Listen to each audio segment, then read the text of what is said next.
Nora Vale had picked the wrong morning to want something simple. The memorial apron ahead of her only looked public if you didn't know how to read edges. Families stood in pressed black and navy under the white canopy shade, while volunteers carried folded programs and bad coffee through the slow drift of bodies. Phones rose and dipped. Behind the ceremony sat the real place, with reflective temporary barriers, badge lines clipped to stanchions, and a thin hydraulic shriek cutting through the human murmur. Fuel hung low in the air beneath starch and old fabric, mixed with the smell of warm rubber, heated metal, and the faint dust stink of canvas dragged out for one respectable hour and then shoved back where nobody wanted to think about it. Rook moved beside her without looking at anyone, quiet as a held breath. The leash slack until it wasn't. Nora kept the proof object tucked close and headed for the handoff point she'd been given. Drop it with Ava Richards. Leave. That was the whole job. Then a young security man saw the dog, saw the case, saw her face and clothes, and the fact that she didn't belong to the neat little map in his head, and his posture changed before his mouth did. "Ma'am, you are not authorized to bring that animal past this line," the guard said. He said it loud enough for nearby people to hear, but not loud enough to sound theatrical. Worse, really. People turned. A volunteer froze with 2 paper cups. One phone came up and stayed there. Nora stopped at the reflective strap line and looked first at the man's hands, then his throat, then his eyes. Nervous. Fine. Behind him, though, the real pressure sat higher up the chain. Colonel Elise Navarro came in from the left with that clipped, controlled stride people used when they were already irritated by the shape of a problem before they reached it. Her uniform was crisp. Her face was not. Too much to hold together in public. Woman. Dog. Restricted adjacent space. Object case. Cameras. Family members. Civilian disruption. It was an easy frame if you were desperate to keep the day from getting loose. "You need to step back," Navarro said, not yet looking at the case. Now, Nora kept her voice level. "I'm just here to do one thing and leave." That should have been small enough to survive. It wasn't. Navarro's attention flicked once to Rook, took in the retired harness, the scar at his flank, the wrongness of a working dog in a grief space, and hardened. "That line isn't decorative." "Step back," Navarro said. The sting of it had nothing to do with volume. It came from being handled like a nuisance in front of people who had already decided visible order mattered more than truth. Nora might have answered. Instead, her gaze slid past Navarro because somebody at the far edge of the crowd moved wrong. A middle-aged man. His stance said embarrassment. His body said something else. He planted his feet too carefully, like the ground kept changing by fractions. His mouth looked too dry. He was breathing high and fast, but not with the rhythm of panic. His focus snagged half a beat behind the room instead of on it. Around him, people did what crowds always did. They read behavior, not mechanism. Drunk, overwrought, making a scene. The thought arrived in Nora's head, cold and exact. That's not panic. Something's wrong with him.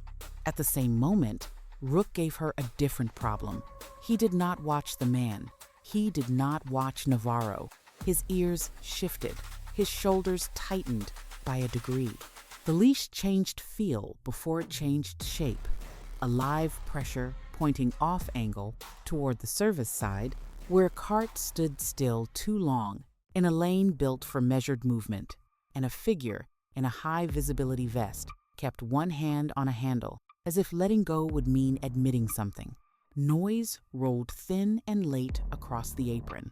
Airflow cut sideways off metal. Scent lied in places like this.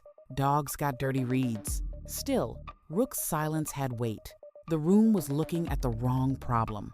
The man at the edge swayed. Somebody gave the embarrassed little laugh people used when they wanted a body to become a manageable story. Navarro took one step toward Nora instead of toward him. That told Nora everything. Visible compliance first. Curiosity later. Maybe never. "Escort her out of the lane," Navarro said. The security man reached, not for Nora, but toward the leash, which was stupid in a way that made Nora's pulse go cold and clean. She turned just enough to block the hand without making a show of it. "Don't," Nora said. One word, dry as wire. Rook stayed still, which was almost worse for everybody watching. No bark, no lunge, just exact, off-axis stillness, the kind that made experienced people uneasy and amateurs overconfident. Around them, the public face of the event tried to hold. Programs rustled.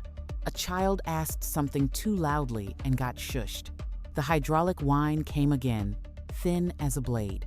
Out on the edge, the unsteady man's knees loosened, then locked, then loosened again. Nora measured distance, heat, crowd density, Navarro's angle, the service side cart, the wrong hand, still on the wrong handle. The trap was already closing. If she moved, she became the problem they wanted. If she didn't, something real was going to break in front of them. Navarro's people edged her back across the line anyway, all polished control and public surface. Low status, outside, marked. Nora let them do it because fighting the frame now would waste time she did not have. Rook kept staring toward the service corridor. The man bent strangely at the waist, catching himself on nothing. And the whole room, from command on down, remained certain the wrong threat had just been contained. The man went down in ugly increments, not like a drunk folding out of a chair, and not like a mourner overcome by tears. First his head dipped, then his knees unlocked, all at once. Then he tried to correct, too late, the body's idea of where the ground ought to be. A half-beat passed between the wrong scrape of his shoe on painted concrete and the crowd admitting something had actually happened. That half-beat was where rooms like this got people hurt. Somebody nearest him grabbed under one arm and did the natural, disastrous thing, trying to haul him upright before he hit hard, as if embarrassment were the medical emergency. Nora was already moving before she consciously decided to move. She cut through a gap, drove one shoulder through a volunteer's hesitation, and threw one glance at Navarro that said this was happening, whether command liked the optics or not. Behind her, the leash shortened by fractions. Rook came with her under pressure, not force. Nora's jaw tightened. As the crowd noise swelled into alarm, she tuned it out. "You do not move unless I tell you to move," Navarro snapped. Too late. Nora dropped into a crouch just as the man's weight sagged sideways. His skin had that dry, wrong shine around the mouth. His eyes were open but lagging. Panic looked loud. This looked mechanical. The man tried to push away the helping hands, then lost the strength halfway through and nearly cracked his temple on the ground. Nora caught his shoulder and redirected the fall. "Move him out of the heat and stop trying to stand him up," Nora said. She said it to nobody and everybody, because that was how triage worked when rooms were still arguing with reality. The nearest volunteer just stared. A security officer kept hold of the man's wrist, as if compliance might still solve the scene. Nora knocked that hand away without drama. "Back off," she said. She watched the breathing. Too shallow, too quick. Wrong shape in the throat. Not clean hyperventilation. Not simple intoxication either. The gait from before came back in a flash. She checked the mouth, the focus, and the way the skin around the eyes failed to match the story everybody wanted. "He's not making a scene. His body is," Nora said. That landed. You could feel a room changing when its favorite explanation started to die. Navarro came into view at Nora's shoulder, control fighting exposure in every line of her posture, while the metallic hum under the walls kept rubbing at the moment. A medic team from the perimeter began to stir, too slow, because they had first been reading disruption, not collapse. Rook did not crowd in. He held just outside contact distance. Ears shifted, head slightly offline, attention still divided between Nora and that wrong slice of service side space behind the barriers. Nora put two fingers where she wanted them, and counted what mattered too fast, irregular enough to bother her. The man tried to speak and failed to shape the first word. Not drunk, not theater. Something else, and not something she could explain cleanly in the middle of a hot apron with cameras and command breathing down her neck. She didn't need clean. She needed the room to stop making him worse. "Shade," Nora said. Now, 2 event staff moved because she sounded like a person who had already made the decision for them. One reached for the man's arm again, in that upward tug people loved because it looked helpful. Nora stopped him with a glare. Eyes were on her from every angle now. Security, phones, Navarro, most of all. The colonel wasn't looking at Nora the way she had a minute ago. She still wasn't trusting her. What sat in Navarro's face now was worse and more useful. The dawning sense that the outsider she had just boxed in was capable of making command look blind in public. The man's breathing hitched. Sweat stood out late along his hairline. Nora filed possibilities without marrying any of them. No miracle answer, no speech, just priorities. Keep him from cracking his head. Get him into shade. Make the room stop handling him like bad behavior. Rook's leash tightened once, lightly. Information, not alarm. Periphery, still periphery. By then, the first official medic had arrived, flustered from the wrong starting point. Fine. Nora gave him exactly what mattered and nothing that didn't. Airway clear, breathing pattern off, balance went before consciousness did. Heat exposure possible, but not enough by itself, she said less. Rooms under pressure heard less better. Navarro crouched into the frame. Her voice had gone flatter, which meant the cost side of her brain had finally caught up. "Who are you?" Navarro asked. "Not thank you." Good. She was still protecting the structure. Nora respected that more than she liked it. "The wrong person to ignore," Nora replied, then regretted the edge because it gave away too much. Rook's stare had not broken from the service sideline. Beyond the temporary barriers, the cart that had bothered him earlier was gone now. Or maybe just no longer where it had been, when it should have been. Hard to tell through bodies and glare. Somewhere back in the spillover, somebody was arguing about a lane that had supposedly been clear. The room had widened and narrowed at the same time. Nora had won the smallest possible victory. She had been right in public. That did not free her. It trapped her. Navarro looked from the man on the ground to Nora, to the dog, and made the only realistic move left. Not apology, not welcome. Containment. "You stay where I can see you," Navarro said. "Both of you. Useful now. Politically dangerous now." Rook shifted his weight toward the periphery again, and Nora felt the story get worse instead of clearer. Navarro did not offer trust. She offered a corridor, which in places like this was worse. 2 security people boxed Nora in without touching her, one ahead and one half a step behind. The spacing neat enough to remind everybody she was being tolerated, not invited. Rook stayed at her left knee with the leash short now, his body making those quiet adjustments that said he was working even if nobody here wanted to call it that. They crossed out of the public-facing apron and into a transition strip of reflective barriers, clipped badge tabs, and temporary signs that looked cheap until somebody in uniform decided they mattered.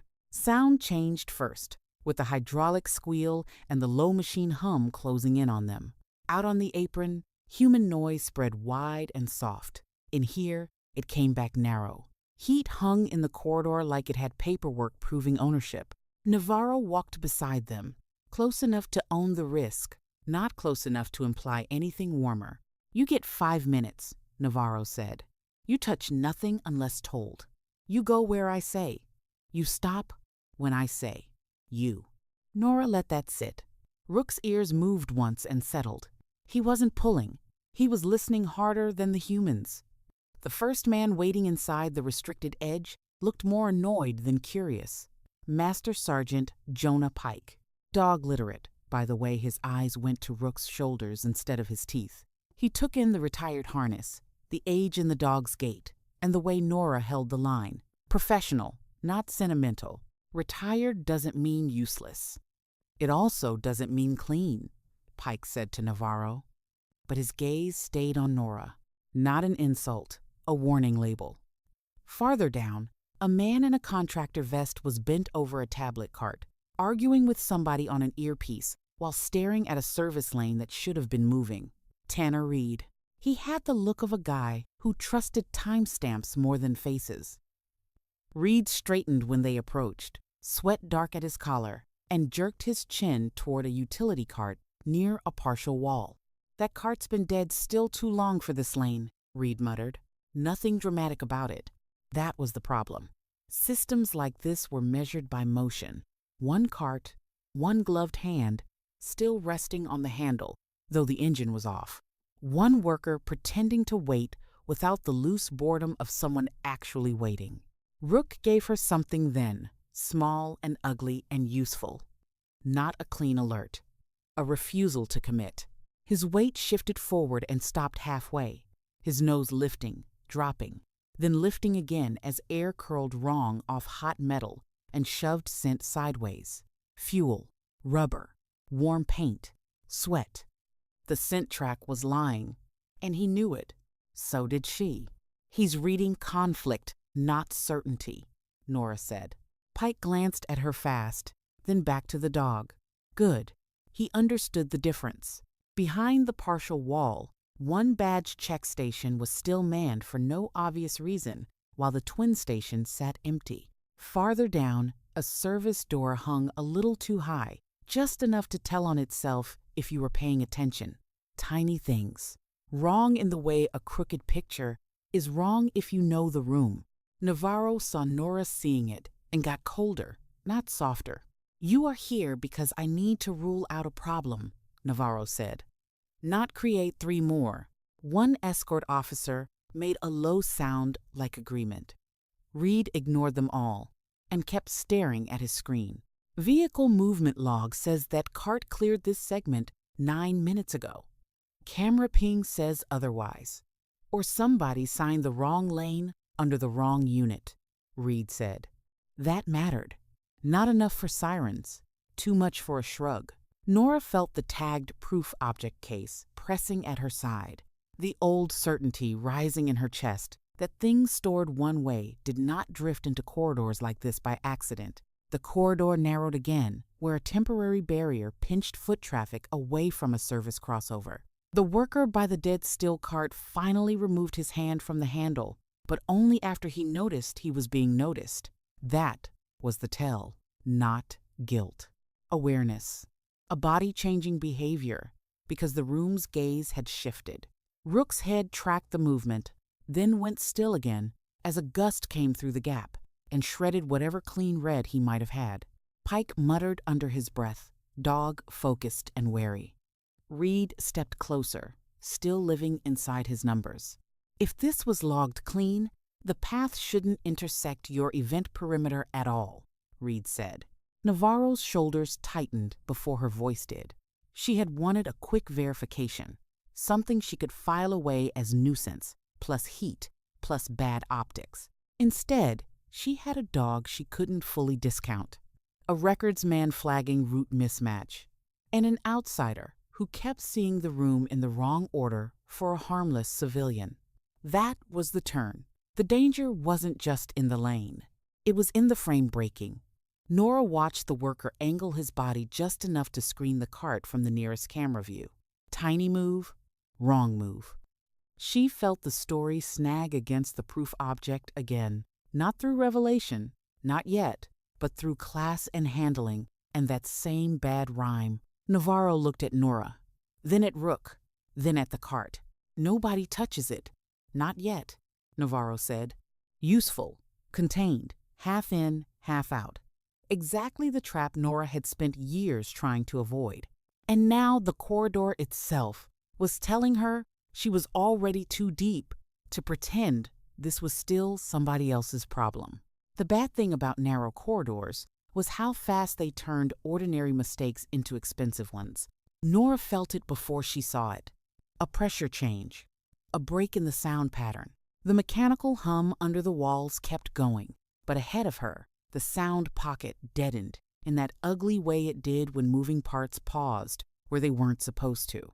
Rook felt it too, and the heavy fabric at his harness rasped once as he shifted, not forward, not back, just into readiness. Reed was still bent over his tablet when a forklift nose eased into view from a side access slot it had no business using, with foot traffic still open. Not fast. Fast would have been easier. This came in slow and stupid, the way accidents usually did. One contract worker saw it late and tried to drag a rolling case across the crossover instead of letting it go. Another stepped backward into the lane while looking at Reed instead of the machine. For one breath, the whole thing balanced there, stupid and fixable. Then it tipped. Nora was moving before the escort behind her even understood the shape of the danger. "Stop him! Kill that lane! Now!" Nora snapped. Short, hard, not shouted. The nearest security man froze because he had two orders in his head at once, which meant he was useless for half a second. Pike wasn't. He snapped toward the operator and threw up one arm in a cut signal that had actual force in it. Reed yanked the contractor backward by his vest so the rolling case clipped the floor and spun off instead of taking his ankle with it. Nora hit the second man at the shoulder and drove him sideways into the wall with more precision than kindness. The forklift stopped with a metallic shudder that rolled through the corridor and traveled up through the soles of her boots. Too close. The case rocked, split an inch at the latch, and spilled nothing visible, but the smell that puffed out of it changed the air, warm and wrong under the hot metal and rubber stink. Rook's head came up hard. Nora had already dropped into a crouch beside the man she'd shoved clear.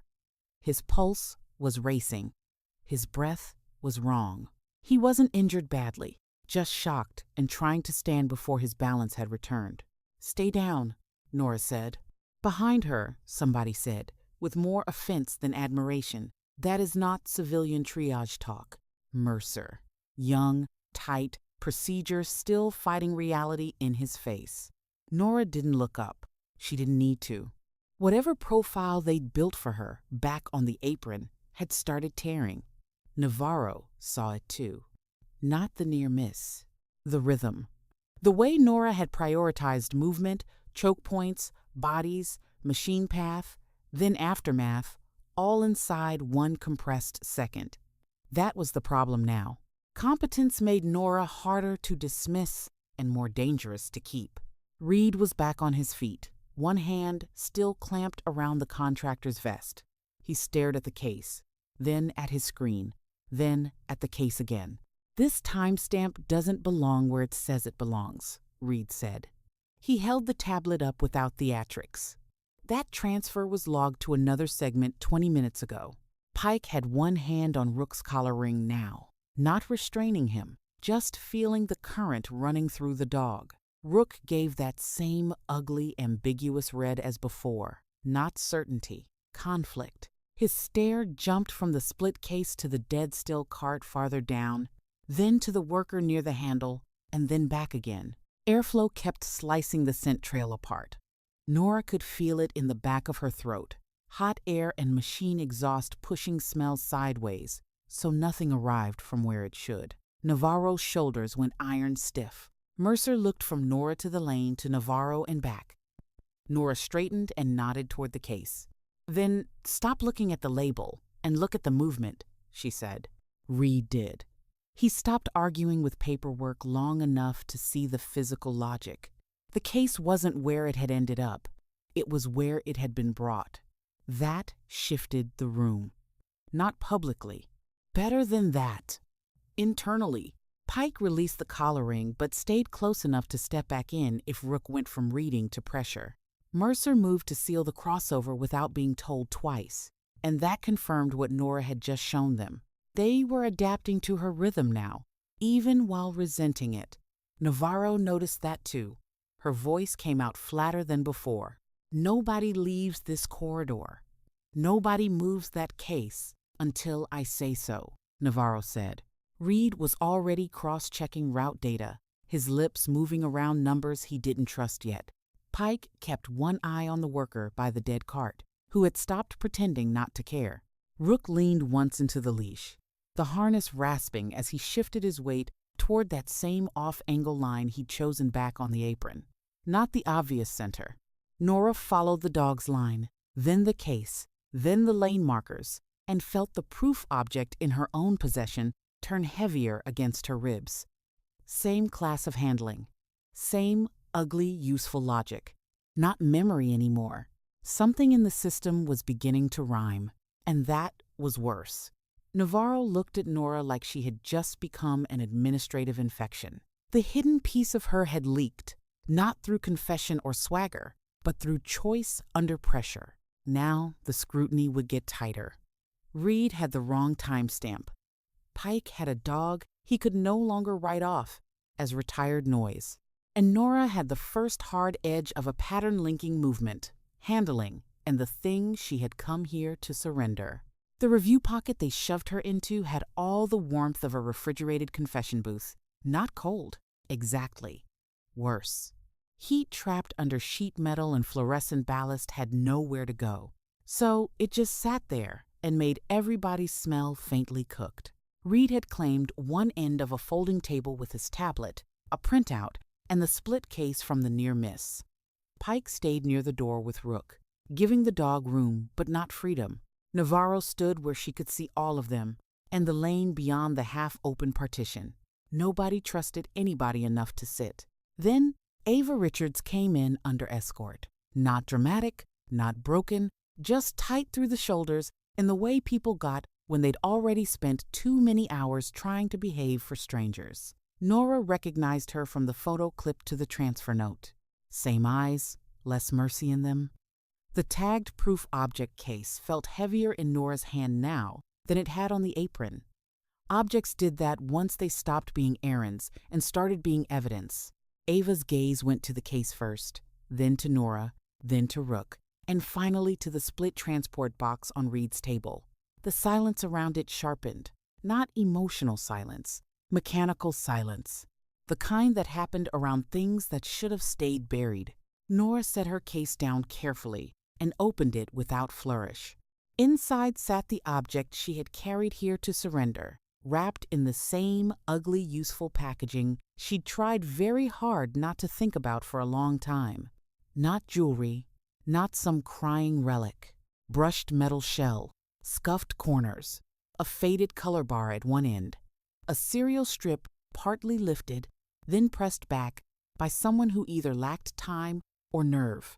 Along one side, a narrow hazard groove had been machined into the metal with the kind of precision that belonged to controlled storage, not memory. The foam insert had been cut to fit it exactly, and the cut pattern matched the scrape marks inside the split case on Reed's table closely enough to make Nora's stomach go flat. Same storage class. Same handling logic. Ava leaned in, then stopped herself halfway. "I thought that thing was dead with him," Ava said. She didn't say his name, didn't need to. Nora watched the pulse jump once in Ava's throat and knew the woman had recognized more than grief. Reed rotated the split case under the light, tapping one edge with a fingernail. Warm metal smell lifted off it, mixed with oil, adhesive, and old dust. "It isn't dead if it's still moving, people," Reed said. He pulled up 2 inventory lines on the tablet. Different dates, different lane designations, same packaging code buried under the paperwork shuffle.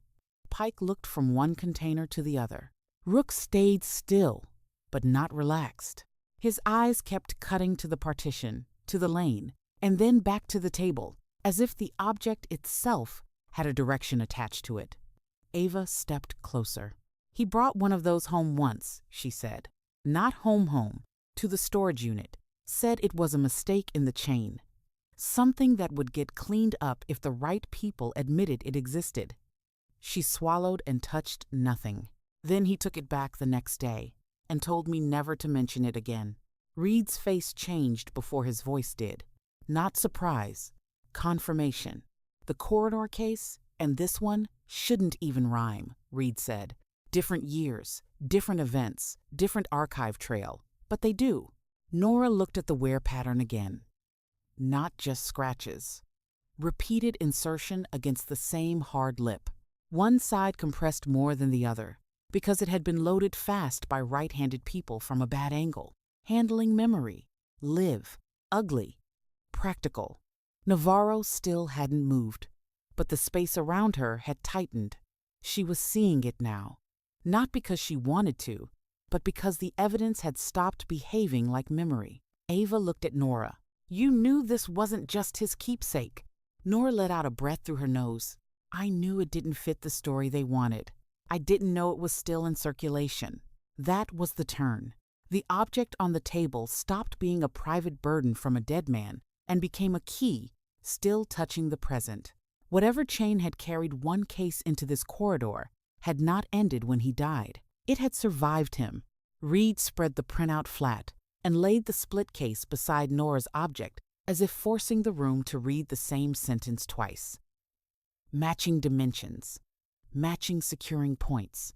Similar classification mark ghosting under fresh relabeling.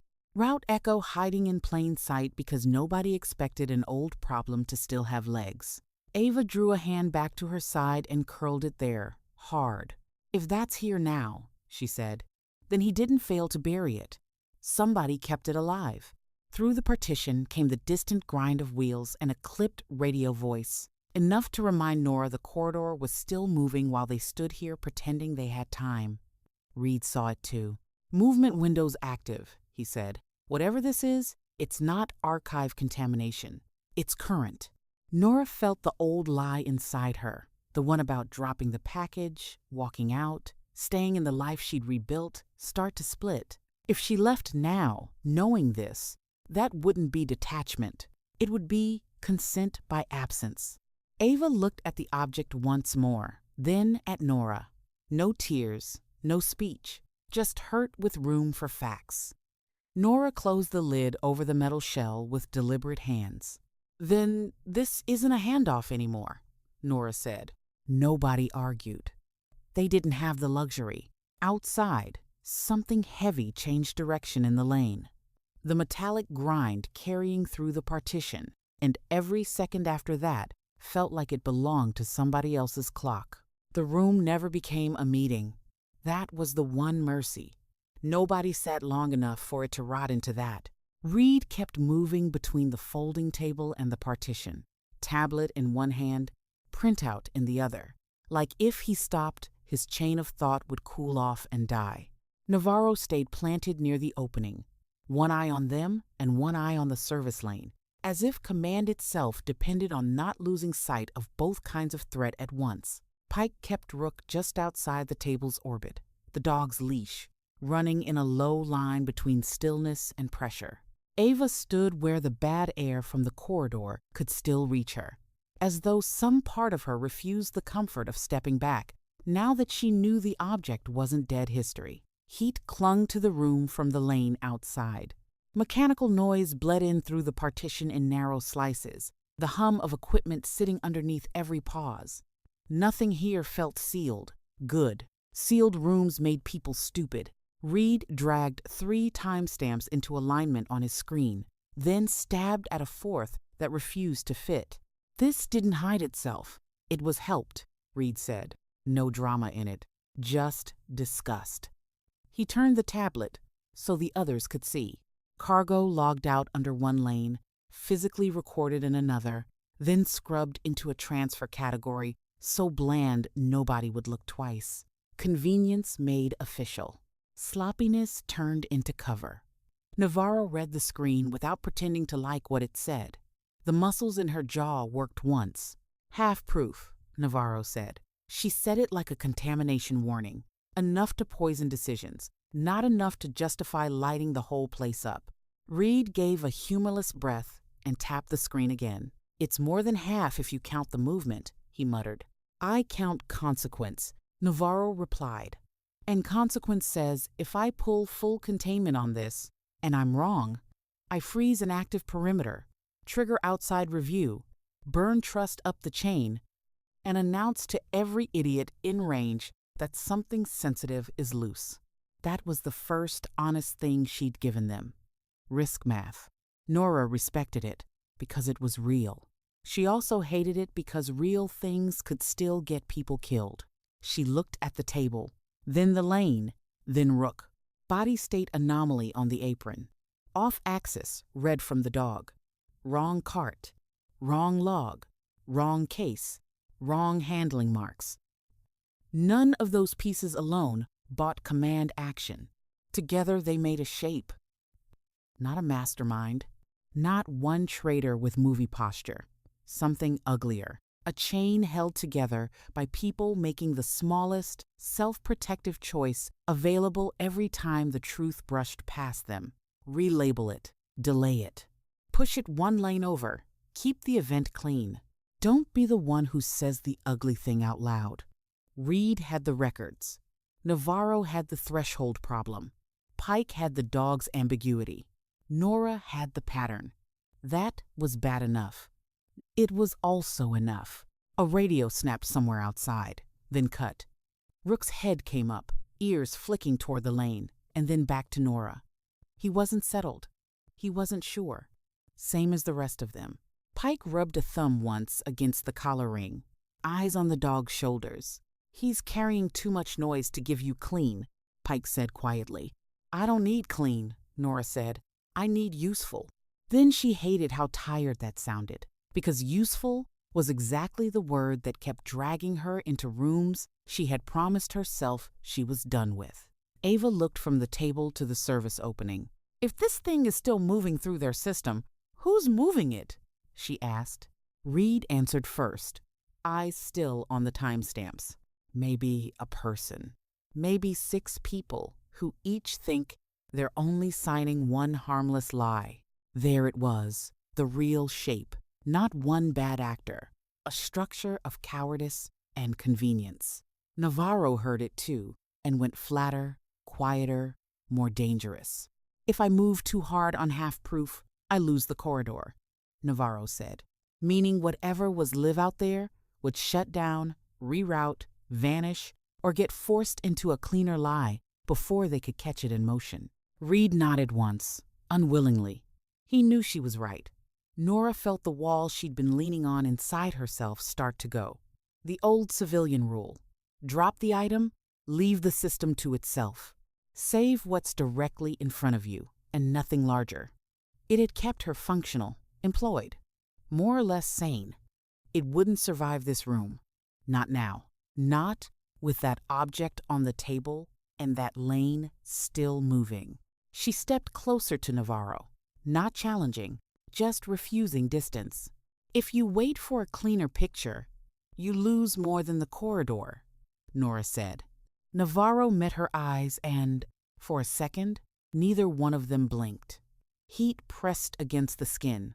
Outside, wheels grated somewhere farther down the lane than they should have been. Reed was already chasing a new route branch, fingers moving faster now, because he had stopped looking for innocence in the paperwork. Ava folded her arms tight and said nothing, which somehow carried more weight than panic would have. Pike eased Rook one pace forward. The dog leaned into the leash and stopped there, the line between him and Nora alive with strain and direction. Not certainty, direction. Action corridor, not explanation corridor. Navarro turned toward the partition and keyed her radio low, giving 2 clipped instructions careful enough not to spook the whole perimeter and sharp enough to cost her if this went bad. That was the decision then. Not full escalation. Worse, narrower. Reed looked up from the tablet. "Windows still open, but not for long," he said. Nora felt the lie of neutrality die all the way at last. The bad plan took shape the way bad plans usually did, without anybody loving it enough to call it a plan. Reed was at the folding table, with route branches open on his screen, talking in clipped fragments about timing windows and dead angles between service cameras. Mercer worked the perimeter side, his headset on, feeding quiet corrections to 2 security bodies outside. Navarro stood in the opening like a human choke point, owning the risk because somebody had to. Pike had Rook near the wall, where the airflow was marginally less filthy, though marginally was doing a lot of work. Hot metal smell rose under the fluorescent buzz, layered with rubber, fuel, and dust. The corridor felt narrower by the minute, not because the walls moved, but because time did. Nora watched them slot into their lanes and understood the ugly truth at once. Nobody here was going to get the clean version. Reed could tell them where the lie bent. Mercer could keep the perimeter from tripping over itself. Navarro could buy exactly one ugly piece of room from command. Pike could tell her what the dog could survive. Nora and Rook got one thing only. One corridor. One chance to read movement under dirty conditions and force a decision before the whole chain folded in on itself. Pike said it before anyone else could romanticize it. You send him in dirty air, you're not getting a clean answer, Pike said. He was watching Rook's shoulders, not his face. Good. A dog's shoulders told the truth first. Rook was carrying the room badly now, with more weight on the front than he liked, his ears making tiny corrections at sounds the humans kept losing under the mechanical hum. Nora knelt and checked the harness buckle, even though she had already checked it twice. Then a third time with her thumb. Old tell. Bad sign. Pike noticed, but didn't comment. He's not fresh, Pike said. Noise, heat, conflicting odor. And whatever's bleeding off that case path out there, you push him too far. He won't go dramatic. He'll go vague. Reed looked up long enough to add, and vague is what we can least afford. Navarro's gaze cut to him, then back to Nora. She still hadn't agreed to the dog. Not really.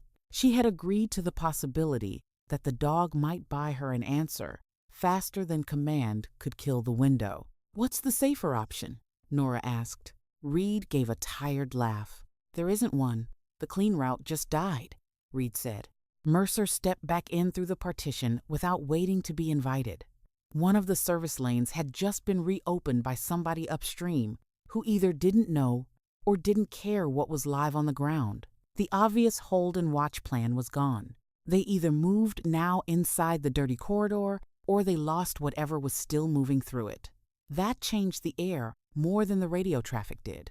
Reed pivoted his screen so Mercer could see it. I hold the route picture and flag movement against the log. Mercer keeps outer bodies from crowding the lane.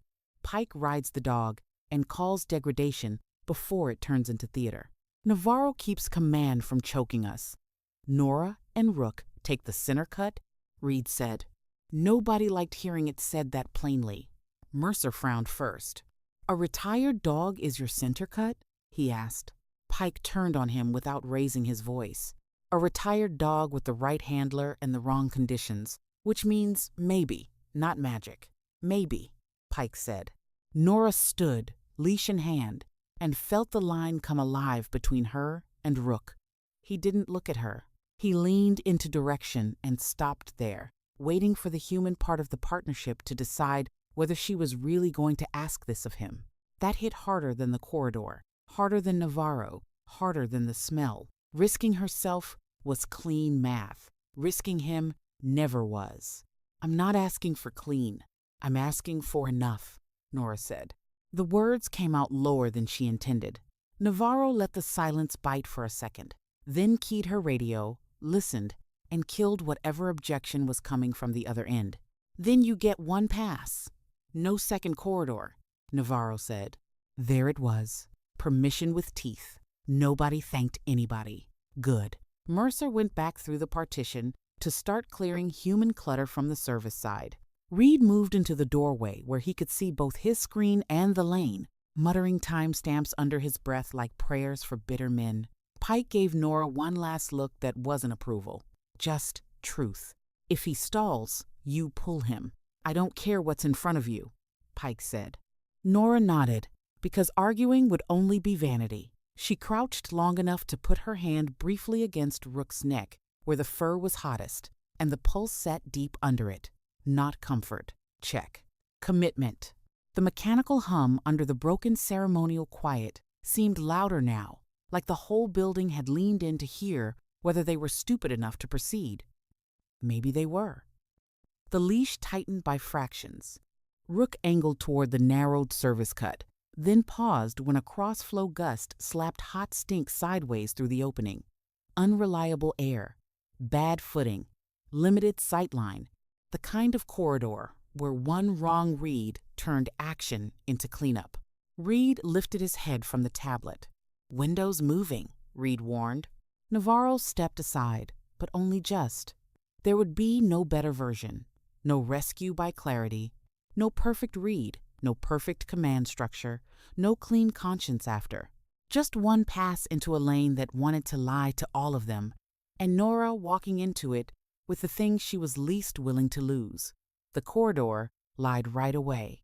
Sound came back from the wrong surfaces, with a metal knock arriving half a beat after the thing that caused it, and footsteps smearing under machinery until distance meant almost nothing.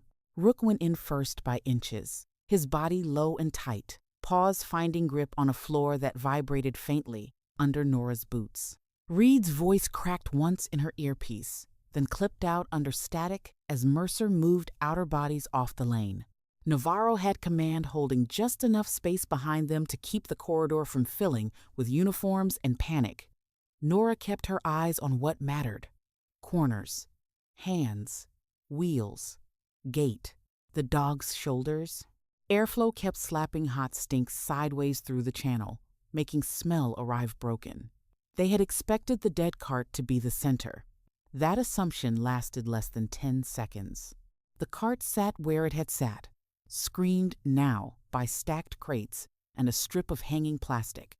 But Rook cut left instead of driving straight, then froze hard enough to send a pulse up the leash into Nora's wrist. Not target found. Conflict. Wrong movement somewhere beyond the obvious anchor.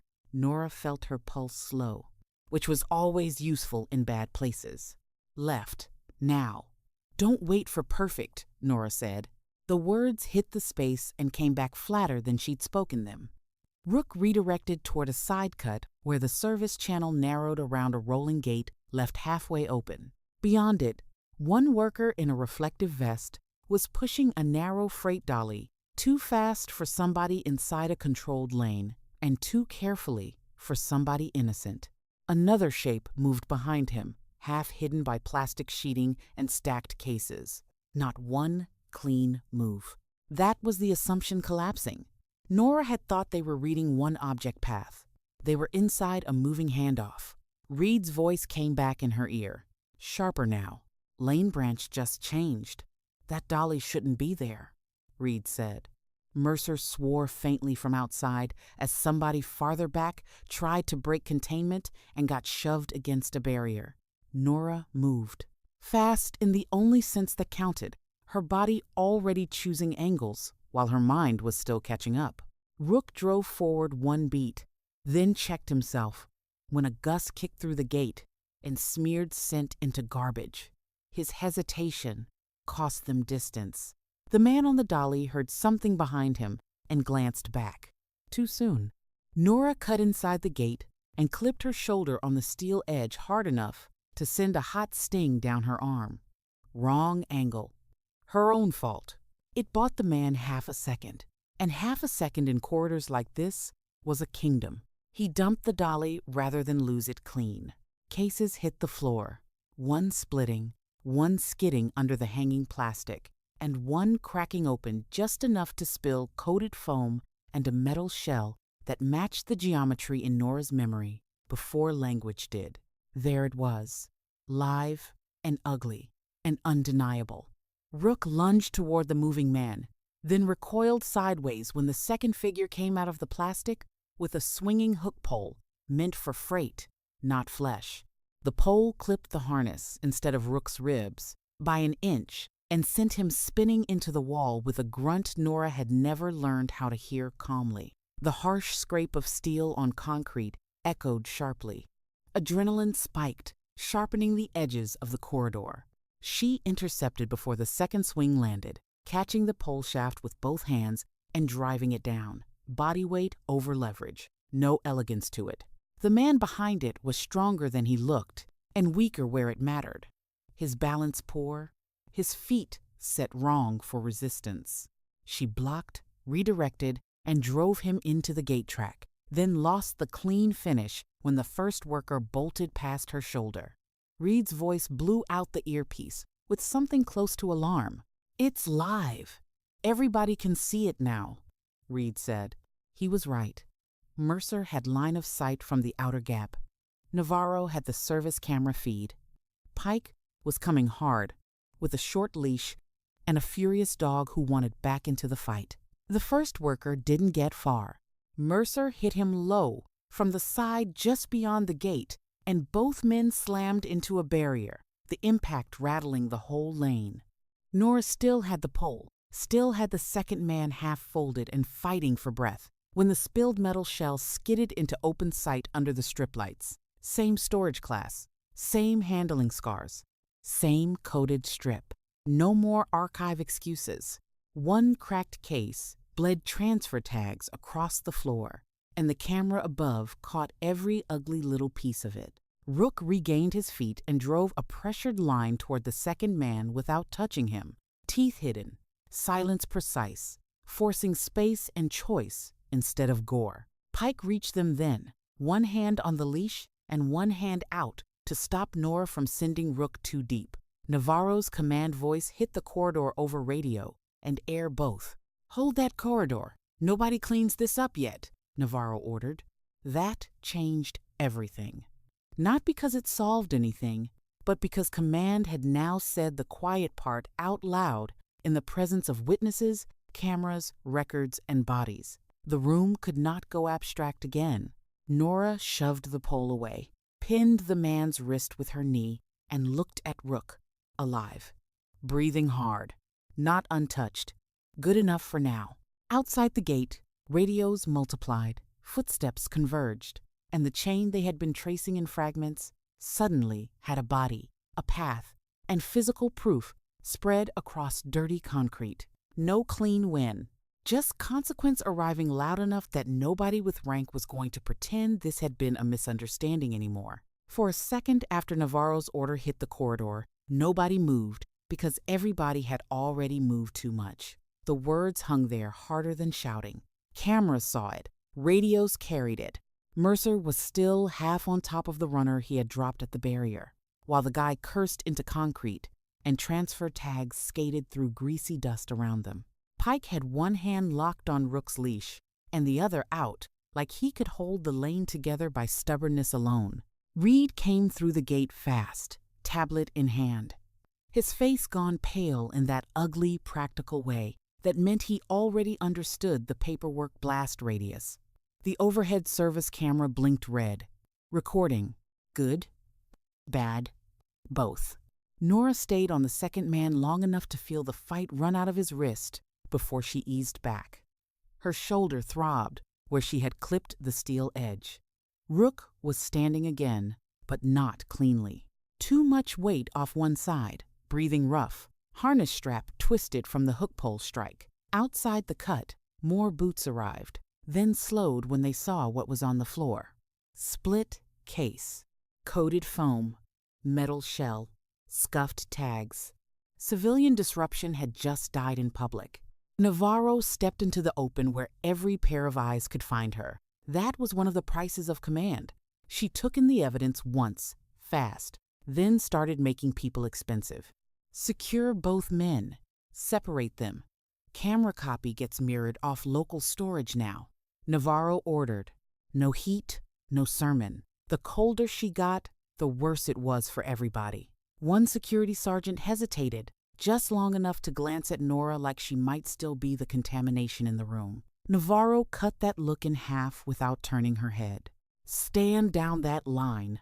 She stays. That landed harder than the tackle had. A few people heard what it really meant. The woman who had been contained, watched, corrected, pushed, was now inside the command geometry instead of outside it, not elevated, just impossible to dismiss. Reed held up the tablet and the lane camera grabbed side by side, one screen full of route lies, the other full of metal shells and tagged freight bleeding across dirty concrete. "You can bury language. You can't bury this," Reed said. Mercer dragged the runner upright, and handed him off to 2 arriving MPs. His jaw tight with the effort of not looking stunned, Pike finally crouched to get eyes on Rook's side, his fingers careful under the twisted strap. The dog held still, too still, and Nora hated that more than noise. Somebody farther back started asking who had authorized retired K9 use in a live lane. That was the other price. Records. Review. Nora got to her feet because staying on one knee any longer would read like weakness or triumph, and she had no use for either. Navarro faced her then, not kindly, not warmly, more like 2 adults arriving at the same bad answer from different roads. "You should have been removed from this event 2 hours ago," Navarro said. "Instead, I have contraband movement, compromised logs, visible chain contamination, and at least 3 offices about to ask why I didn't lock this down sooner." Nora wiped freight dust off her palm and looked past her at the split cases, the service lane, and the camera eye that had seen too much to ever become innocent again. "I didn't ask you to believe me. I asked you to look," Nora said. The words came out tired, which was fine. Tired was honest. Navarro's mouth tightened once. That was as close to agreement as she was going to get. Reed had already started feeding serials and timestamps into a new file, building the thing that would hurt everybody most: coherence. Mercer was giving his statement to an MP and hearing, maybe for the first time, how bad it sounded spoken plain. Ava appeared at the far edge of the gate under escort, saw the open cases on the floor, and stopped like the air itself had turned solid. No crying collapse. Just a human being watching her clean version of the dead get ripped open by present tense machinery. Pike looked up from Rook long enough to say, "He's upright. Doesn't mean he's fine." That, too, was a statement about more than the dog. The corridor did not settle. It changed species. External danger dropped. Institutional danger rose in its place, sharp and dry and full of paper. Radios stopped barking and started speaking in careful code. The crowd noise from the memorial side had thinned to a strained hush. Navarro began issuing orders that would leave marks whether this survived review or not. Evidence lock, witness separation, restricted lane freeze. Reed fed her enough to justify each move, and not enough to let anyone pretend later that the room had stayed ambiguous. Someone on command tried to push back over radio. Nora heard only Navarro's side of it, clipped and lethal. Then silence. Then compliance. Justice, if that was the word, felt nothing like relief. It felt like a narrowing. Ava stepped nearer at last, eyes on the shell and the tags and the stripped foam. Mercer wouldn't meet Nora's gaze. Pike got Rook moving, a careful step at a time. The leash short, no heroics left in any of them. Nora saw the reversal for what it was. Not vindication, not healing, just the system being forced to stop lying in exactly one place, while the rest of it began deciding who would bleed for the privilege. The debt from the opening had been paid, all right, but peace never even came into the building. By the time the operational heat dropped, the place sounded wrong in a quieter way. No shouting, no rush of converging boots, just the reduced field that came after institutions had decided which noises were allowed to keep living. Somewhere farther out on the memorial side, a microphone was being unplugged. Here, inside a temporary aftermath space off the service lane, the fluorescent hum seemed louder than it had any right to be.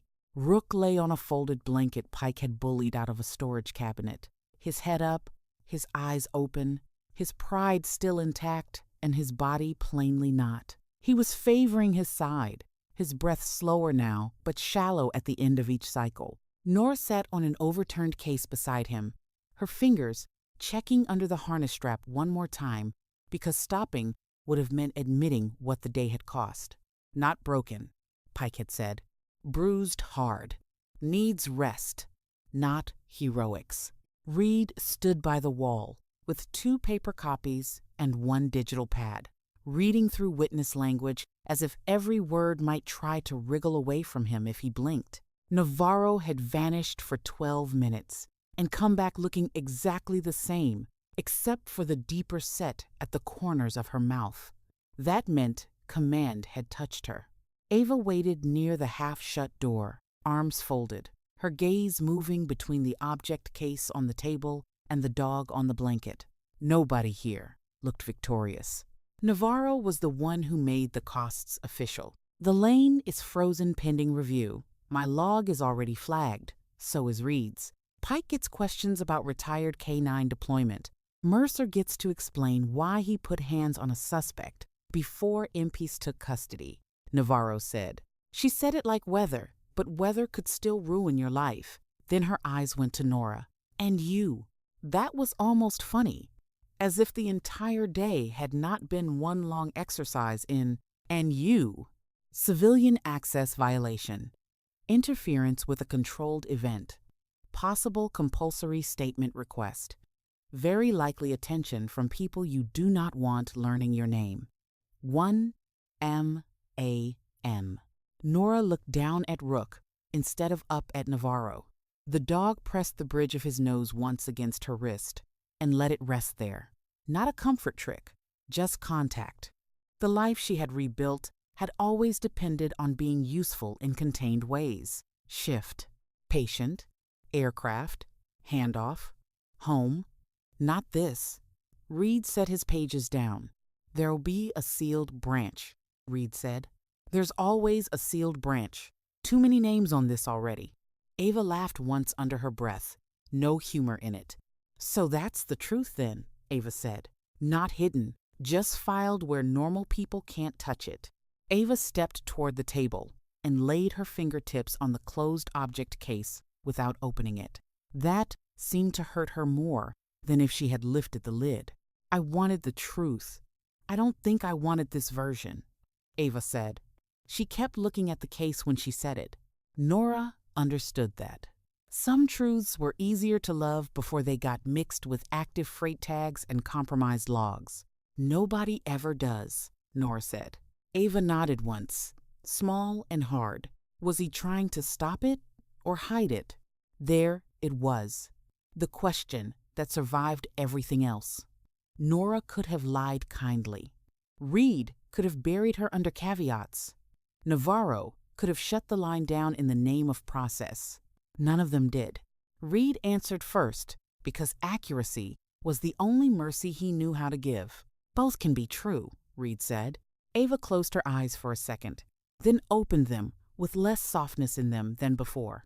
Not healed, changed. Navarro shifted her weight and looked at the object like it was now one more reportable wound attached to her command. Some of this will hold, Navarro said. Some of it won't. Some of it will be made smaller on paper than it was in the lane. Honest again.